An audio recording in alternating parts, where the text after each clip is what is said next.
let us study radius of curvature. This is a very small topic related to circular motion basically.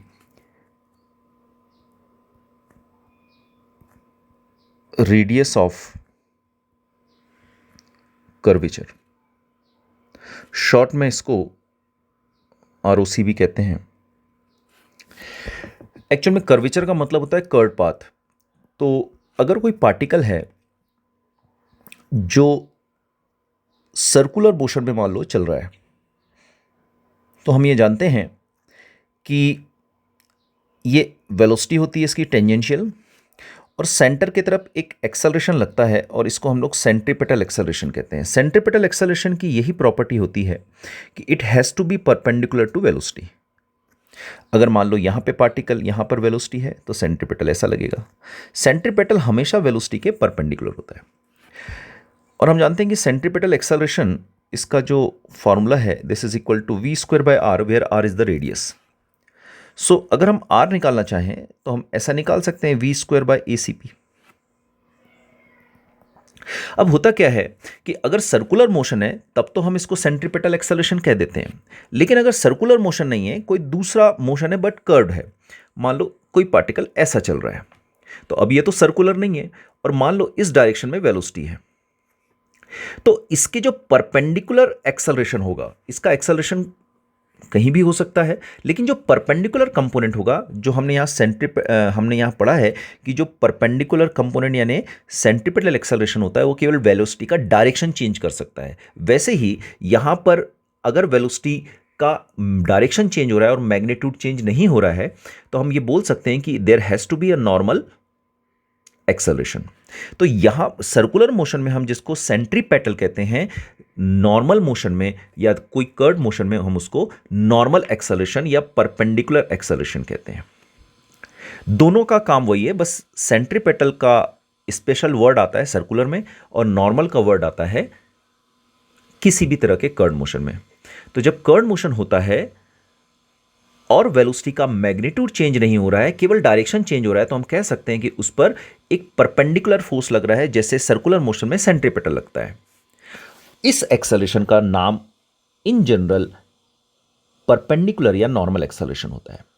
जब curve motion होगा तो हम ये कह सकते हैं कि पार्टिकल जो है वो एक्चुअल में सर्कुलर तो नहीं कर रहा है, लेकिन कई सारे छोटे छोटे सर्कल का हम पार्ट मान सकते हैं. जैसे यहाँ पे हम मान सकते हैं कि ये एक छोटा सा सर्कल इस इंस्टेंट पर है, क्योंकि जैसे देखो यहाँ पर जब पार्टिकल अपने हाईएस्ट पॉइंट पर होता है, तो आप देखो ऑलमोस्ट ये सर्कल इस तरह का बनाता है हाईएस्ट पॉइंट पर, और ये सेंट्रीपिटल एक्सेलरेशन होता है 90 डिग्री पर. तो वैसे ही अगर यहाँ टेंजेंशियल वेलोसिटी है ये वाली, तो हम एक चाहें तो एक छोटा सा सर्कल इस तरह का बना सकते हैं, और ये नॉर्मल एक्सेलरेशन हो गया. जहाँ पे कर्व थोड़ा ज़्यादा रहेगा वहाँ पे रेडियस थोड़ी सी ज़्यादा रहेगी, बड़ा सर्कल बनेगा. तो हम कर्व मोशन को कई छोटे छोटे अलग अलग सर्कुलर मोशन का कलेक्शन मान सकते हैं, और हर छोटे बड़े सर्कल का अपना एक रेडियस होगा. तो इसी रेडियस को अपन कहते हैं रेडियस ऑफ कर्वेचर. तो जहां पे सर्कुलर मोशन में हम सिंपल रेडियस कह देते हैं, किसी जनरल कर्व मोशन में उसी को हम रेडियस ऑफ कर्वेचर कहते हैं. और फॉर्मूला बिल्कुल वही होता है जो यहां पर हम यूज करते हैं सर्कुलर मोशन में. और फॉर्मूला यही होता है कि अगर आपको नॉर्मल एक्सेलरेशन निकालना है, परपेंडिकुलर एक्सेलरेशन है, जैसे ही हमने यहाँ पे सेंट्रीपिटल निकाला है, तो इसका ही फॉर्मूला यही होता है v²/रेडियस. बस यहाँ पे ये है कि रेडियस हर बार चेंज होती जाएगी, जबकि यहाँ पर सर्कुलर मोशन में रेडियस चेंज नहीं होती है. तो मान लो किसी p पॉइंट पर आपको रेडियस निकालनी है, तो आप बोल सकते हो radius at p point is equal to velocity का square at p point upon perpendicular acceleration at p point. क्योंकि हर बार यहाँ रेडियस बदलती रहेगी, इसलिए, और क्योंकि जो है रेडियस बदल रही है, इसलिए आपको रेडियस ऑफ कर्वेचर किसी पर्टिकुलर पॉइंट पे निकालना होता है. अब हमको रेडियस ऑफ कर्वेचर का यूज क्या है? हमको रेडियस ऑफ कर्वेचर का यूज है प्रोजेक्टाइल मोशन में हमको छोटे छोटे क्वेश्चन पूछे जा सकते हैं. तो जब भी आपको रेडियस ऑफ कर्वेचर निकालना है, जस्ट आपको वेलोसिटी का स्क्वायर करो और वेलोसिटी के हमेशा परपेंडिकुलर एक्सेलरेशन को लेना है. जो भी एक्सेलरेशन रहेगा वो वेलोसिटी के परपेंडिकुलर रहेगा. जैसे अगर कोई प्रोजेक्टाइल मोशन हो रहा है, जैसे ये प्रोजेक्टाइल, तो प्रोजेक्टाइल मोशन हम ले लेते हैं, प्रोजेक्टाइल मोशन. और इस प्रोजेक्टाइल मोशन में हम बात करते हैं रेडियस ऑफ कर्वेचर की. तो मान लो ये कोई प्रोजेक्टाइल मोशन है इस तरह का, ये ऐसा हो रहा है। तो अगर आपसे मैं बोलूं कि हाईएस्ट पॉइंट पर रेडियस ऑफ कर्वेचर क्या होगा, तो इसको मैं ए बोल देता हूं, इसको मैं ओ बोल देता हूं और इसको मैं बी बोल देता हूं। तो अगर आपको radius of curvature highest point पर निकालना है ए पॉइंट पर, तो आप क्या बोलोगे, हाईएस्ट पॉइंट पर वेलोसिटी उसका square divided by perpendicular direction में एक्सेलरेशन। अब आप जानते हो कि जो हाईएस्ट पॉइंट पर वेलोसिटी होती है, अगर किसी पार्टिकल को हमने यू से छोड़ दिया है और उसका एंगल थीटा है, तो जो एक्स हाईएस्ट पॉइंट पर वेलोसिटी होती है वो यू कॉस थीटा होती है, और जो एक्सेलरेशन होता है वो तो हमेशा ही डाउनवर्ड लगेगा। तो इस पॉइंट पर जो परपेंडिकुलर एक्सेलरेशन है वो सिंपल जी के बराबर है। तो हाईएस्ट पॉइंट पर अगर रेडियस ऑफ कर्वेचर निकालना है तो आप कह सकते हो कि हाईएस्ट पॉइंट पर रेडियस ऑफ कर्वेचर होगा u sine theta, u cos theta velocity, इसका square divided by perpendicular acceleration जी।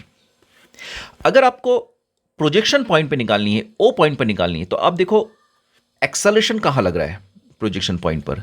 तो प्रोजेक्शन पॉइंट पे एक्सेलरेशन लगता है नीचे की तरफ, और हमको जो एक्सेलरेशन है वो केवल वेलोसिटी के परपेंडिकुलर लेना है। तो हमको क्या करना पड़ेगा, इस एक्सेलरेशन का ये वाला कंपोनेंट लेना पड़ेगा। इस एक्सेलरेशन के दो कंपोनेंट हो सकते हैं, एक इस डायरेक्शन में और एक वेलोसिटी के पैरेलल डायरेक्शन में। आप जान रहे हो कि ये थीटा है, ठीक है। अगर ये थीटा है तो आप जानते हो कि ये वाला जो कंपोनेंट लिया है ये हमने ए परपेंडिकुलर लिया वेलोसिटी के। तो अगर ये थीटा है तो ऑब्वियसली ये वाला जो एंगल होगा, ये वाला एंगल, ये 90 माइनस थीटा होगा, ठीक है, ये 90 माइनस थीटा होगा। तो ये वाला एंगल भी क्या हो जाएगा, थीटा। क्यों, क्योंकि यहां से लेकर यहां तक का एंगल कितना है, 90। तो इसको थीटा लिया, इसको 90 माइनस थीटा लिया, तो ऑटोमेटिक ये थीटा मिल जाएगा। तो यहां पर इसको मैं हटा देता हूं। आई होप ये चीज क्लियर होगी। तो अगर आप देखें तो ये जो हमारा जी है जो नीचे की तरफ लग रहा है, ये जी का पैरेलल कंपोनेंट हो जाएगा, और ये जी का परपेंडिकुलर कंपोनेंट। हमको परपेंडिकुलर से काम है, पैरेलल से काम नहीं है। तो अगर आपको radius of curvature eight projection point निकालना है, तो radius of curvature eight projection point, तो आप बोलोगे प्रोजेक्शन पॉइंट पर वेलोसिटी कितनी है, यू स्क्वायर। और ये जो कंपोनेंट, क्योंकि यहां थीटा लिया है, तो ये वाला जो कंपोनेंट आएगा ये आएगा जी कॉस थीटा। तो हम बोल देंगे u square upon g cos theta. Okay. Similarly अगर आपको इस पर निकालना है, ये जो आखिरी पॉइंट यहां जा रहा है, तो इस पर भी जो वेलोसिटी होती है मैग्नीट्यूड में तो यू ही होती है। एक्सेलरेशन कहां लगता है इस पर, नीचे की तरफ जी। यहां से एंगल कितना होता है, थीटा। तो एक कंपोनेंट हम एक्सल वेलोसिटी के डायरेक्शन में निकाल सकते हैं और एक एक्सेलरेशन वेलोसिटी के परपेंडिकुलर डायरेक्शन में निकाल सकते हैं। तो आप जान रहे हो कि ये थीटा है, तो ये 90 माइनस थीटा हो जाएगा, और ये वाला एंगल भी क्या हो जाएगा, फिर से थीटा। तो इस बार जो जी परपेंडिकुलर हमने निकाला है, जी परपेंडिकुलर, इसको भी क्या लिख देंगे, जी कॉस थीटा। तो radius of curvature eight terminating point ये भी यही रहेगा। तो इसको बी पॉइंट कह देते हैं अपन, बी पॉइंट। तो radius of curvature B point पे भी radius of curvature at point B, ये भी यही रहेगा। So this is a important concept for radius of curvature. Generally ये प्रोजेक्शन पॉइंट और हाईएस्ट पॉइंट की ही बात करता है। Let us take one example जिससे पूरी तरह से क्लियर हो जाएगा। जैसे आपको एक क्वेश्चन दिया, और क्वेश्चन ये दिया कि ये पार्टिकल है, यहां पर ऐसा एक्स है, ये पार्टिकल को यू स्पीड से छोड़ा है, ये एंगल थीटा है, और इस तरह से पार्टिकल प्रोजेक्टाइल मोशन कर लेता है। तो आपको बताना है रेडियस ऑफ कर्वेचर का रेशो कहां पर बताना है, आपको बताना है जो है प्रोजेक्शन पॉइंट